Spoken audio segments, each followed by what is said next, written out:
वहीं अशोकनगर में भी बीजेपी नेता के बोल बिगड़े हैं। बीजेपी नेता देवेंद्र दोहरे ने विवादित बयान दिया है और अपनी ही बहन के लिए अमर्यादित बयान दिया, अमर्यादित शब्दों का इस्तेमाल किया। जो अपने परिवार की नहीं वो कांग्रेस की क्या होगी। बहन के प्रचार के लिए दबाव बनाया गया। कांग्रेस प्रत्याशी आशा दोहरे के भाई हैं देवेंद्र, अशोकनगर से प्रत्याशी हैं आशा दोहरे। देखिए, ना तो अब रिश्तों के मायने दिखाई दे रहे हैं इस उपचुनाव में और किस तरीके से व्यक्तिगत टिप्पणी की जा रही है, और वो दोनों ही दलों की ओर से। जहां एक तरफ हमने कमलनाथ का बयान आपको सुनवाया, तो वहीं दूसरी तरफ बीजेपी के नेता भी अपनी ही बहन के लिए और बीजेपी के कांग्रेस के प्रत्याशी के लिए ऐसे शब्दों का इस्तेमाल कर रहे हैं। क्या कह रहे हैं वो भी आपको सुनवाते हैं। जो औरत अपने घर की नहीं हो सकती, अपने बाप की, अपने भाइयों की नहीं हो सकती, वो किसकी होगी। आज कांग्रेस में है तो कल कांग्रेस में भी हट सकती है, बीजेपी में हो जाए तो उसमें से भी हट जाएगी। जो अपने बाप की, अपने भाई की नहीं हो सकती, वो किसकी हो पाएगी।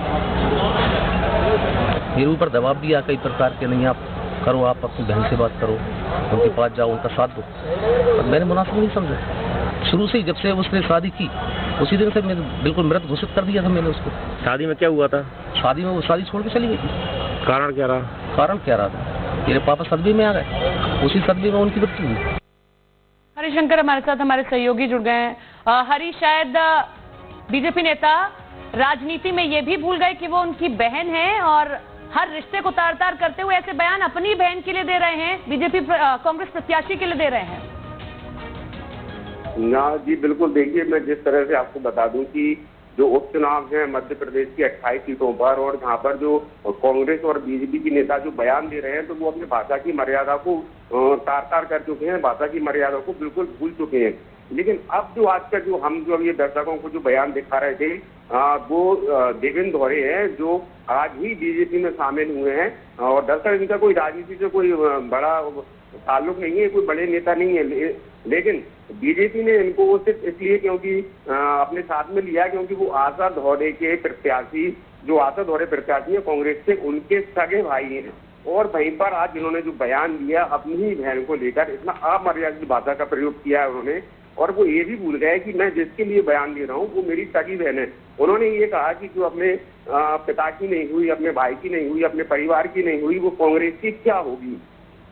निश्चित तौर पर ऐसे बयान और राजनीति में शायद अब रिश्तों के भी मायने कुछ नहीं रहे हैं। शायद यही कारण है कि अपनी बहन के लिए ऐसे शब्दों का इस्तेमाल कर रहे हैं। किसी तरीके की कोई सफाई बाद में दी गई कि वो ऐसा क्यों कह रहे हैं, और शायद भूल गए कि अपनी बहन के लिए और एक नेता के लिए और एक महिला के लिए ऐसे शब्दों का इस्तेमाल कर रहे हैं।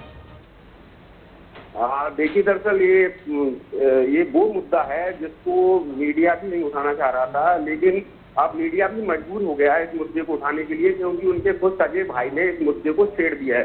दरअसल मैं आपको बता दूं, जो आशा दोहरे हैं उन्होंने लव मैरिज की है। अनीता जैन जो पार्षद हैं, कांग्रेस की वरिष्ठ नेता हैं, उनके बेटे से के साथ लव मैरिज की है।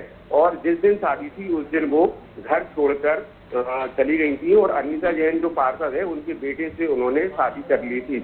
इस बात को लेकर उनका पूरा परिवार उनसे, आशा दोहरे से नाराज रहता है। और उनके जो भाई है उन्होंने ये भी गंभीर आरोप लगाया है कि आशा दोहरे का ऐसा करने के कारण उनके पिताजी से वो सदमे में आ गए और उनकी मृत्यु हो गई, और उसी दिन से हमने उससे कोई वास्ता नहीं रखा।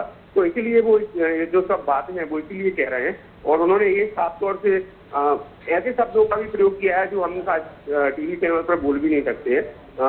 कुल मिला के उन्होंने आशा दोहरे के खिलाफ जंग छेड़ दी है। और ये बहुत बड़ी बात है कि उन्होंने अपनी सगी बहन के लिए ऐसा बोल रहे हैं। तो कहीं ना कहीं जो उपचुनाव में भाषाओं की जो मर्यादा है उनको तार तार कर रख दिया है नेताओं ने, चाहे वो कांग्रेस के नेता हो या बीजेपी के नेता हो। तो भाषा को जो है बयानों में बहुत ही गलत तरीके से प्रयोग किया जा रहा है। जी, चलिए, शुक्रिया आपका तमाम जानकारी के लिए। तो क्या